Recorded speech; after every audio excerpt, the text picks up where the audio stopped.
Bonjour chers amis, nous faisons cette vidéo suite aux questions qui nous ont été posées sur le pouvoir de la parole. Évidemment, nous avons dit que à toutes les créatures existantes, seulement à l'homme et à la femme, Dieu a donné le pouvoir de la parole. C'est un attribut divin qui a été donné à l'homme. Vous savez que au commencement, tout a été fait sur base de la parole. Au commencement était la parole. La parole était avec Dieu. La parole était Dieu. Et Dieu fit tout sur base de la parole. Que la lumière soit et la lumière fut. Dieu a tout créé sur base de la parole et a donné ce pouvoir de la parole à l'homme et à la femme qui doivent en faire bon usage pour transformer les choses, pour transformer le monde, pour transformer leur monde intérieur et leur monde extérieur. C'est comme cela que nous en avons parlé dans les vidéos précédentes. Nous avons dit que l'homme est dans le monde celui dont la parole est l'action. Parce que le Dabar Yahweh, c'est une parole action. C'est un verbe action. Une parole qui fait ce qu'elle dit et qui dit ce qu'elle fait. C'est comme le logos grec.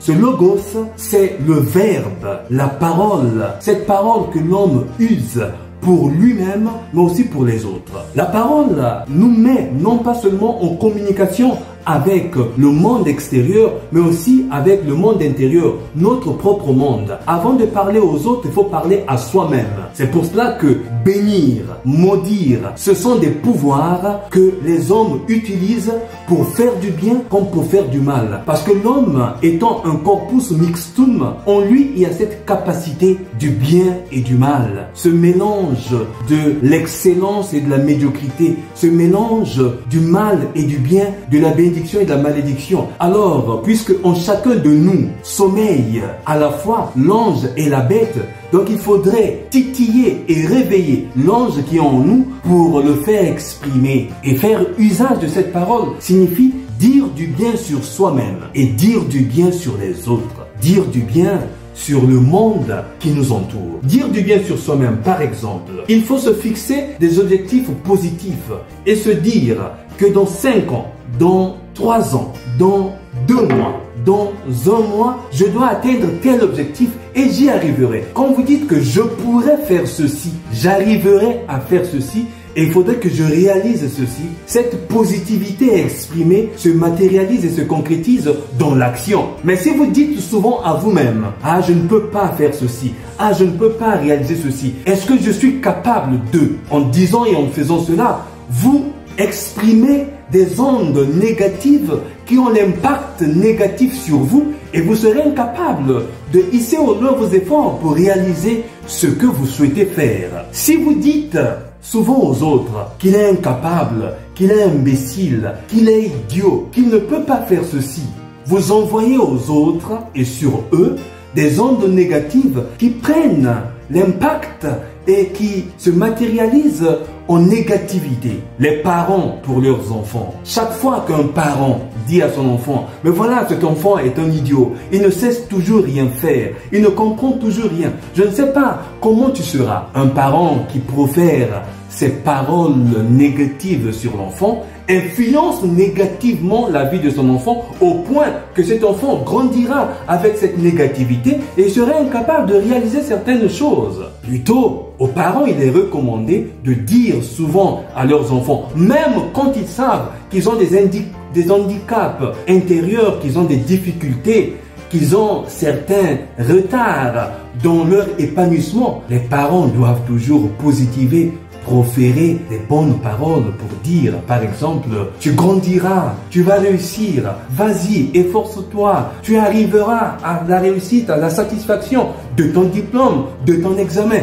Et comme ça, l'enfant est non seulement encouragé, mais cette positivité prendra de l'impact sur lui et le stimulera à agir en conséquence. Et c'est comme ça même dans le milieu de travail. Chaque fois que nous avons des collègues qui nous voient d'un mauvais œil parce qu'il y a peut-être les tendances à la jalousie, les tendances à la concurrence, alors il faudrait envoyer des ondes positives sur ces collègues-là, dire tu ne peux pas, il ne peut pas m'influencer. Et donc Seigneur, change aussi en lui ce qui est négatif afin que ma positivité soit contagieuse. Et voilà ce que nous devons faire en ce moment-ci. Surtout en ces temps où les hommes et les femmes sont tristes, où les hommes et les femmes sont angoissés, ne savent pas nouer les deux bouts du mois, ne savent pas comment sera l'avenir, parce que l'avenir est obstrué par les circonstances malencontreuses que nous sommes en train de vivre. Alors il faudrait positiver, dire que ça ira, nous réussirons, nous nous en sortirons, tout sera bien et tout sera beau.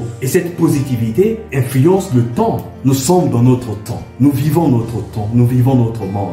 Ce qui s'est passé hier, quand on voit l'histoire de l'Église ou l'histoire de l'humanité, ce qui s'est passé hier était aussi dramatique. Nous ne vivons pas le pire, parce que chaque histoire, chaque temps a ses avantages et ses désavantages. Chaque temps a ses moments de tristesse, mais aussi des moments de joie. Alors il faudrait qu'on s'incarne dans notre temps pour positiver notre temps. La psychologie positive, les motivateurs, les tendances actuelles qui stimulent les actions des hommes, on parle. Mais il faudrait en faire bon usage, il faudrait en faire une richesse pour que cette positivité impacte notre monde et notre... Toi aussi, tu peux y arriver. Tu peux impacter ton monde, tu peux impacter ton temps. Donne de la positivité à ta vie. Incarne ton temps positivement et tu y arriveras. Dans la culture qui est la mienne, dans la culture congolaise, c'est comme ça que parents bénissent leurs enfants. Et dans les compétences qui sont les nôtres, il ne faudrait pas négliger nos traditions, il ne faudrait pas piétiner nos traditions, mais au contraire, il faudrait les revaloriser en parlant. Et aux temps anciens, c'est par la parole que les parents, nos ancêtres, bénissaient et faisaient des exploits. Car l'homme est dans le monde ce que sa parole produit comme action. Dans la philosophie du langage, quand dire, c'est faire. Parce que la parole, non pas seulement nous distingue, nous démarque, mais la parole nous met en syntonie, en symbiose avec nous-mêmes et avec le monde. Même dans le couple, il n'y a rien de plus grand et de plus beau que le dialogue. Parce que la communication, c'est quelque chose d'impactant, c'est quelque chose de positif. Quand vous ne connaissez pas une langue, quand vous ne connaissez pas les codes langagers d'un peuple, vous ne pouvez pas le convaincre, vous ne pouvez pas lui parler, vous ne pouvez pas entrer en syntonie avec ce peuple. C'est comme ça l'expérience que l'on fait quand on va dans un autre pays. Par exemple, on quitte le Congo pour l'Italie, il faut qu'on apprenne l'italien afin de parler aux Italiens. Et quand vous connaissez leur langue, vous entrez dans l'intimité de la vie des personnes et vous arrivez à toucher leur cœur. Chaque langage est expression d'action. Chaque langage est expression, est porteur d'un pouvoir. Et ce pouvoir, l'homme l'a. Même quand verbalement il ne peut pas exprimer, mais par des signes, langage des signes, langage facial, langage mnémotechnique, langage corporel, l'homme peut communiquer et transmettre. Voilà ce que nous voulions partager avec vous. J'espère que cette vidéo vous plaira. Stephen Yanil Nkodia.